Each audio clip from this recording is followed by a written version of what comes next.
Patdi police સ્ટેશનના ગુનામાં 4 માસથી નાસ્તા ફરતા આરોપીની અટક કરતા ધાંગધ્રા નાયબ પોલીસ અધિક્ષક।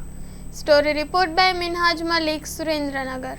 જાન્યુઆરી 2025 માં પાટડી શહેરમાં પાટડી નગરપાલિકાના સંપની અંદર સાફ સફાઈ કરતા 2 કામદારોના મૃત્યુ થયેલ હતા, જે અનુસંધાને પાટડી પોલીસ સ્ટેશનમાં એટ્રોસિટી એક્ટ તથા બીએનએસની વિવિધ કલમો હેઠળ ગુનો નોંધવામાં આવેલ હતો, જેની તપાસ અમો કરી રહેલ હતા। ગુનો નોંધાયા બાદ તાત્કાલિક જ કોન્ટ્રાક્ટરની ધરપકડ કરવામાં આવેલ અને તેના વિરુદ્ધમાં નામદાર કોર્ટમાં ચાર્જશીટ કરવામાં આવેલ છે।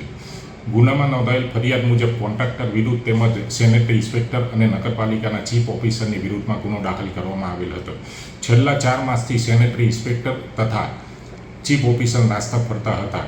નામદાર કોર્ટમાંથી 3 દિવસ અગાઉ બંને આરોપીઓ વિરુદ્ધની અંદર બીએનએસએસની કલમ 72 મુજબ વોરંટ મેળવવામાં આવેલ અને તેની પ્રસિદ્ધિ પણ કરવામાં આવેલ, જે અનુસંધાને આજ રોજ નાસ્તા ફરતા આરોપી હર્ષદભાઈ દાનુભાઈ કટારિયા કે જેઓ પાટડી નગરપાલિકામાં સેનેટરી ઇન્સ્પેક્ટર તરીકે નોકરી કરતા હતા, તેઓની આજ રોજ ધરપકડ કરી અને આગળની કાર્યવાહી હાથ ધરવામાં આવેલ છે।